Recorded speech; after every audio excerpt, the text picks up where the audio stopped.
صلاح الدین ایوبی کیسے بنے تھے؟ صلاح الدین ایوبی اس مقام تک پہنچے کیسے تھے؟ کس ماں کی اولاد تھے وہ؟ ایک گورنر تھے، انہوں نے ایک بڑے اہم شخص سے یہ کہا کہ بھئی تم شادی کیوں نہیں کرتے؟ تمہاری عمر ہو گئی شادی کرنے کی، تم کرتے کیوں نہیں؟ اس شخص نے جواب دیا کہ میں اپنے لائق کسی کو پاتا ہی نہیں، میں کیسے رشتہ قبول کر لوں؟ انہوں نے کہا تم کیا چاہتے کیا ہو؟ میں وزیر اعظم کی بیٹی کو تمہارا رشتہ بھیج دوں؟ وہ تو تمہارے لیے تمہارے مقام کے مطابق ہوں گی۔ ان کا نہیں، بالکل نہیں۔ پھر تم کیا چاہتے ہو؟ انہوں نے کہا کہ میں ایسی بیوی چاہتا ہوں جو ہتھیار دے کر گھوڑے پہ بٹھا کر یہ وصیت کر کے مجھے بھیجے کہ زندہ واپس مت آنا۔ میں ایسی بیوی چاہتا ہوں، اور ایسی بیوی نہیں ملتی، اور جب تک نہیں ملے گی میں شادی نہیں کروں گا۔ اس نے کہا کہ ٹھیک ہے، میں جاتا ہوں ایک شخص کے پاس جس کے ایسے گھرانوں سے تعلقات ہیں، وہاں کوشش کروں گا کہ تمہارے لیے ایسی لڑکی تلاش کرواؤں۔ ان کا ٹھیک ہے، لیکن اس سے کم پر میں راضی نہیں ہوں گا، یہ یاد رکھیے گا۔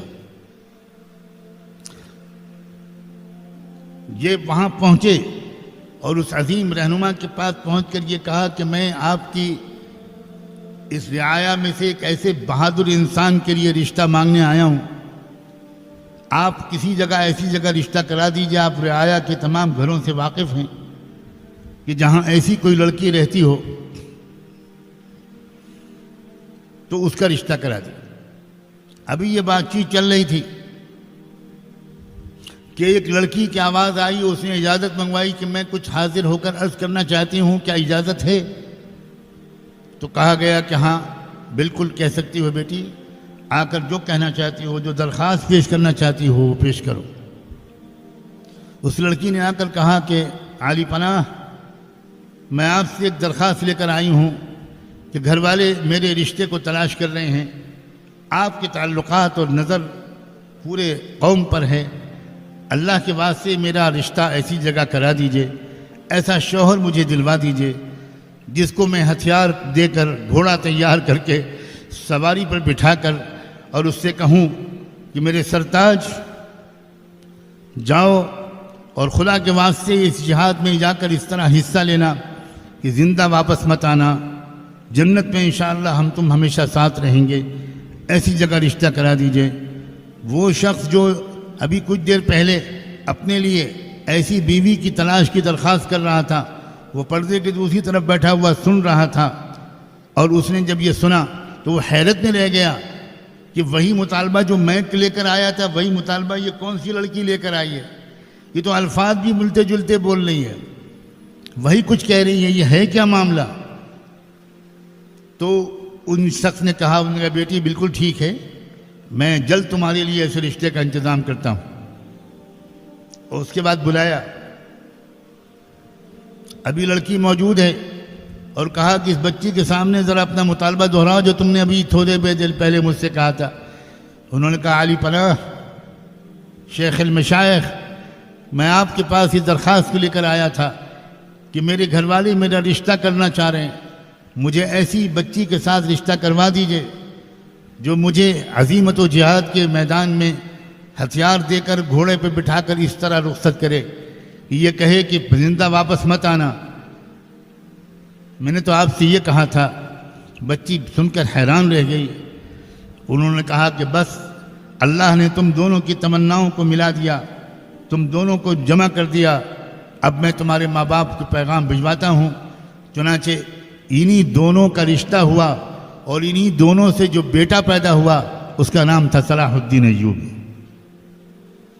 او شادی کرنے والوں، حسیناؤں کو تلاش کرتے ہو، مالدار لڑکیوں کو تلاش کرتے ہو، جو ہو سکتا ہے کہ وفادار بھی نہ ہو سکتا ہے کہ بے وفا ہو سکتا ہے کہ پاک دامن بھی نہ ہو، یا کم سے کم درجے کی بات یہ ہے کہ ان کی تمنائیں سوائے رخ و رخسار اور گل و گلزار کے آگے بڑھ ہی نہ پائیں تو ان سے کیا اولاد پیدا ہوگی؟ ویسی اولادیں پیدا ہوں گی جیسی آج پیدا ہو رہی، نافرمان، باغی، سرکش، حلال اور حرام کی تمیز نہ کرنے والی اولاد، ماں باپ کو بڑھاپے میں اذیت دینے والی اور دھوکہ دینے والی اولاد، دوستوں کو ماں باپ پر ترجیح دینے والی اولاد یقیناً پیدا ہو۔ کل اناء بما فیہ ینضح، ہر برتن سے وہی چیز نکلتی ہے جو اس کے اندر ہوتی ہے۔ آج کا مبارک جمعہ اس سرزمین سے جس میں اللہ نے برکت برسا دی ہے، رچا بسا دی ہے، سرزمین فلسطین سے، سرزمین بیت المقدس سے، قبلہ اول سے، ارض اسراء و معراج سے آج کا دن ایک پیغام لے کر آیا ہے۔ اب بھی سمجھ جاؤ، اب بھی بدل جاؤ، اب بھی دو رنگی کی زندگی چھوڑ دو، اب بھی صاحب صدق و صفا بن جاؤ، اب بھی وفادار بن جاؤ، اب بھی بلند تمناؤں کو اپنے سینے میں پال لو، مت دیکھو ادھر ادھر لوگ کیا سوچتے ہیں، لا حول ولا قوت الا باللہ۔ اگر لوگ بے خبر ہیں تو ان کے پیچھے ہمیں نہیں چلنا، ان کو خبردار بنانا ہے۔ ہر آدمی زندگی میں دنیا سے جانے سے پہلے 100-200 لوگوں کے تو قبلہ درست کر لے۔ جس کا اپنا قبلہ درست ہوگا وہی دوسروں کا قبلہ درست کر پائے گا اللہ کی مدد سے۔ دکھا دیا اللہ نے ان جندنا لہم الغالبون۔ کیا تھا حماس والوں کے پاس؟